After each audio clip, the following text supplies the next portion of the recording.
स्कंदोऽध्याय 6 श्लोक संख्या 2। सर्वशूनां च वायोश्च तन्नासे परमायने अश्विनो रोषधीनां च घ्राणो मोध प्रमोदयोः। उनके दोनों नथुने हमारे श्वास के तथा अन्य सभी प्रकार के वायु के जनन केंद्र हैं। उनकी ग्रहण शक्ति से अश्विनी कुमार समस्त प्रकार की जड़ी बूटियाँ उत्पन्न होती हैं। घ्राण मतलब सूंघना। उनकी श्वास शक्ति से विभिन्न प्रकार की सुगंधियाँ उत्पन्न होती हैं। विराट पुरुष की एक्सप्लेनेशन ही चल रही है। एक्चुअली पुरुषा सूक्त की पुष्टि चल रही है।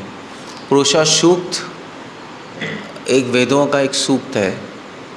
सूक्त मतलब होता है एक पोयम।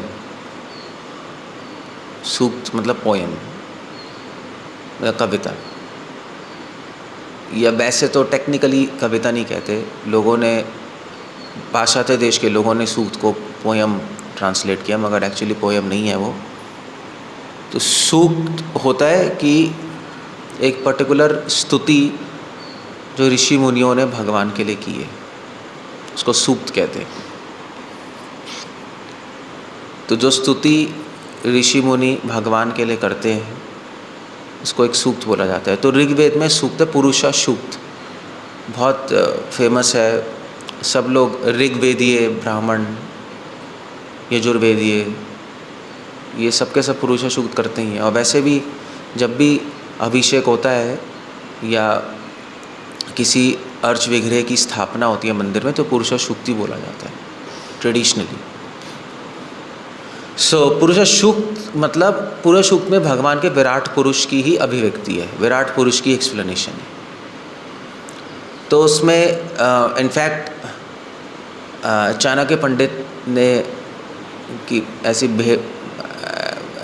सारे ब्राह्मण भिड़ गए चाणक्य पंडित से, क्योंकि चाणक्य पंडित ने मतलब उनके अकॉर्डिंग शूद्र ब्राह्मण सब एक ही समान थे। वो ऐसा प्रचार कर रहे थे कि ये तुम ऊंच नीच क्या कर रहे हो तुम लोग, तो अगेंस्ट हो गए। तो उन्होंने पूरे सूक्ति इस्तेमाल किया था उनको हराने के लिए। क्यों? क्योंकि हमने पढ़ा कि ब्राह्मण भगवान के मुख हैं, पढ़ा था ना, और शूद्र भगवान के चरणों से आए हैं। तो उन्होंने पूछा ब्राह्मणों से, भगवान के मुख की तरफ आप देखते हो या भगवान के चरणों की तरफ देखते हो? ब्राह्मण ने कहा ब्राह्मण के चरणों की तरफ।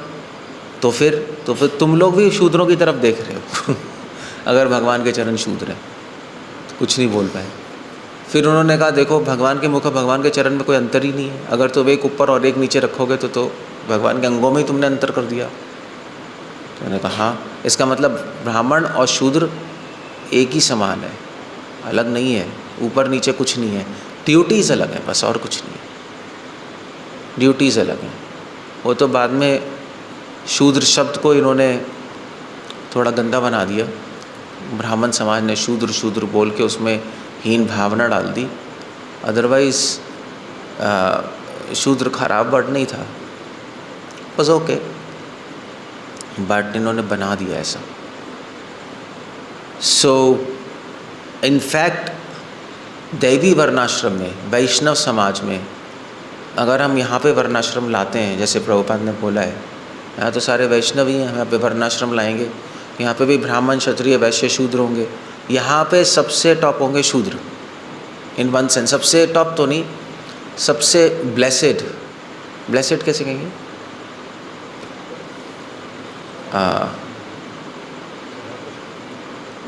सबसे सौभाग्यशाली शूद्र होंगे, क्योंकि वो सारे वर्णों की सेवा करेंगे। तो बहुत अच्छा है, क्योंकि वो निम्न सेवा करेंगे, इसलिए भक्ति के तो बहुत ही अनुकूल है। तो एनीवे, बाय द वे, तो पूरा सूक्त में लिखा है सर्वशूनाम च वायोश्च, कि भगवान की नाक हमारे श्वास, अन्य सभी प्रकार की वायु के जनन केंद्र है। ऑफ कोर्स हम सांस यहीं से लेते हैं, बट आप कहोगे सांस तो हम यहाँ से लेते हैं, फेफड़ों से, तो नाक क्यों बोला है? ऐसा बोलना चाहिए था, हमारे श्वास भगवान के जो लंग्स हैं वो श्वास के केंद्र है, ऐसा कहना चाहिए था यहाँ पर। लंग्स समझते फेफड़े, अन्य सभी प्रकार की वायु के जनन केंद्र है, मगर एक्चुअली ऐसा नहीं है, क्योंकि सिर्फ वायु यहाँ फेफड़ों में नहीं होती, वायु हमारे पूरे शरीर में है। सो प्रभुपाद लिख रहे हैं गीता में 5 तरह की वायु है, पता है ना सबको, प्राण, अपान, फिर समान, उदान और व्यान। तो हमारे बॉडी में वायु हैं 5 तरह की, 5 तरह की और वायु होती हैं सेकेंडरी, मगर ये मेन है। तो ये सारी की सारी वायु जो है, ये प्राण तो हमारे फेफड़ों में रहती है, समान हमारे पेट में रहती है, अपान पेट के नीचे वाले हिस्से में, और उदान सर में रहती है, और व्यान पूरे शरीर में। तो जैसे आप हिल रहे हो तो वायु की वजह से तो हिल रहे हो, वरना हिल नहीं सकते। अंदर हवा है, इसके अंदर हवा है तभी तो चल रहा है, अगर ये जुड़ा होता तो चलता कैसे, नहीं, कुछ तो स्पेस तो होगी ना इसके अंदर। तो ये मूवमेंट है सारे, तो ये सब व्यान होता है। सो अब ये जारी वायु जो है, ये सारी की सारी, इनका रास्ता क्या है, वायु को पुष्ट करने का रास्ता ये है, नाक। जब नाक से हम वायु लेते हैं तो ये सारी वायु बैलेंस हो जाती है, इसलिए प्राणायाम है। प्राणायाम मतलब आप नाक से वायु ले रहे हो, ज़्यादा वायु ले रहे हो, प्राण ले रहे हो, मतलब एनर्जी ले रहे हो इस ब्रह्मांड से, और वो एनर्जी, वो वायु सारी वायुओं को स्ट्रॉन्ग करेगी, तो आप हेल्दी हो जाओगे। जैसे खाना आपके फ्लैश कैसे कहेंगे, जैसे खाना आपके मांस और हड्डियों को स्ट्रॉन्ग करता है, ऐसे सांस आपकी वायु को स्ट्रॉन्ग करेगी। सो वायु स्ट्रॉन्ग है तो आप स्ट्रॉन्ग हो, चाहे आपकी हड्डियाँ और मांस भी स्ट्रॉन्ग है तो जिम चले जाओ आप, जिम में लगाते रहते हैं लोग, ठीक है, फूल लाता है सब, और फिर चौड़े होके घूमते हैं, और क्या करते हैं, लड़कियों को पटाते हैं, और तो कुछ करना नहीं इनको, कोई किसी से ज़्यादा कल्याण तो करना नहीं, ये बना बनू के, ये सब तो मतलब क्या है, मतलब नीच लोग हैं और क्या है। तो बट उससे ज़्यादा इम्पोर्टेंट स्ट्रेंथ होती है वायु में। अगर आपका ये भी बन जाए वायु वीक है तो आप कुछ नहीं कर सकते, आप चल नहीं पाओगे, चाहे आपका सब कुछ स्ट्रांग होगा, आप कहोगे नहीं चल नहीं पा रहे, बीमारी आ जाएगी, कुछ ना कुछ हो जाएगा। सो पेट खराब हो सकता है, मसल्स बना लो मगर पेट तो खराब ही हो सकता है आपका, आर्थराइटिस, जोड़ों में दर्द तो हो सकता है, वो सब वायु का काम है। तो वायु 80% बीमारियाँ वायु के खराब होने से आती हैं, 80%। बाकी 20% बीमारियाँ आपके हड्डी, मांस, खून, इसके खराब होने से आएंगी। इसलिए इसने वायु पे कंट्रोल कर लिया, उसने अपने पे कंट्रोल कर लिया, अपने शरीर पे, एक्चुअली शरीर पे कंट्रोल कर लिया। इसलिए जितने भी भीम और योगी वोगी लोग थे, योगी तो चलो करते ही थे प्राणायाम, फाइटर्स थे, Bhim, specially Bhim, he was a very strong person, Arjun, ये सब प्राणायाम करते थे लोग, क्योंकि उससे वायु कंट्रोल करनी पड़ती थी, और वायु कंट्रोल करने से माइंड भी कंट्रोल आता है, जिम से माइंड आउट ऑफ कंट्रोल हो जाता है। सो अगर आप जापान जाओगे,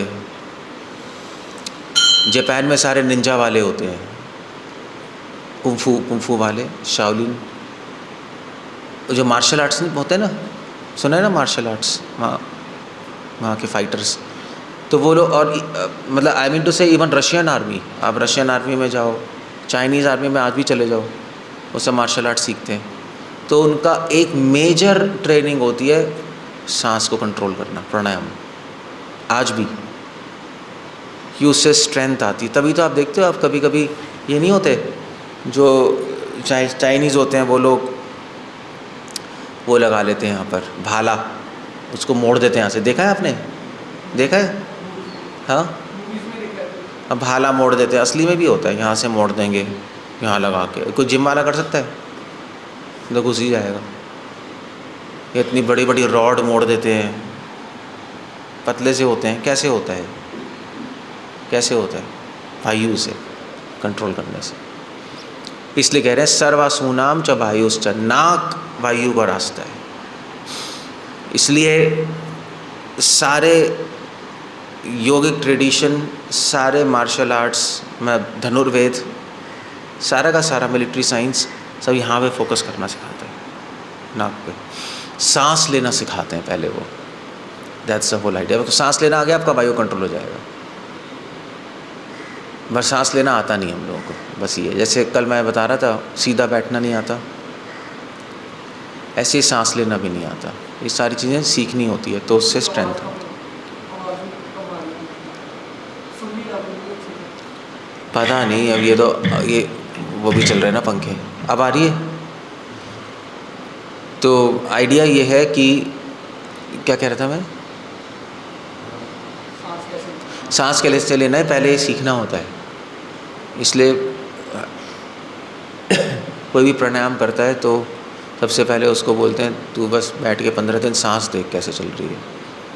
वो देखता रहता है, तब उसको समझ आता है सांस कहाँ जा रही है, कैसे चलती है, फिर उसको आप कंट्रोल कर सकते हो। आपको पता ही नहीं कैसे चल रही तो कंट्रोल क्या करोगे। तो सर्वसूनाम च वायुश्च तन्नासे परमायने, परम आयने प्राणायाम आयन सेम चीज़ है, डायमेंशन बढ़ जाएगा। अश्विनौ औषधीनाम च घ्राणो, और भगवान के घ्राण क्या है? सूंघना। भगवान के सूंघने की शक्ति से अश्वनी कुमार समस्त प्रकार की जड़ी बूटियाँ उत्पन्न हुई हैं। आप देख रहे हो, आप किसी भी अच्छे आयुर्वेदिक के पास जाओगे, अब तो चलो कंपनीज़ ने बना दी मेडिसिन, पहले जड़ी बूटियाँ होती थी। तो कैसे लाते थे? जंगल से लाते थे ना, तोड़ के। कैसे लाते थे? सूंघ के, क्योंकि सारे पत्ते पत्ते तो एक से ही लगेंगे, फूल भी एक से लगेंगे। तो एक तो उसकी एनाटमी देखते हैं भी पत्ता कैसा है क्या है, बट सूंघ के पता लगता है कि एग्जैक्टली वो क्या है। जड़ी बूटियाँ उत्पन्न होती हैं, अश्वनी कुमार और जड़ी बूटियाँ। इनफैक्ट पहले ज़माने में लोग दवाइयाँ मुंह से नहीं, नाक से देते थे। ज़्यादा पावरफुल मेथड है नाक से देना। तो नाक में ड्रॉप्स बना देंगे, वो डाल दो, या धुआं नहीं होता था, धुएं में डाल के जड़ी बूटियाँ वो सूंघ लो, अंदर चला जाएगा, वो सीधा आपके ब्रेन में जाता है नाक से। नासा शिरोद्वारम, नाक सीधा ब्रेन से कनेक्शन है, या माइंड से। ये नाक का कनेक्शन है। मुंह का पेट से कनेक्शन है। पेट में डालना है तो मुंह, ब्रेन में डालना है तो नाक।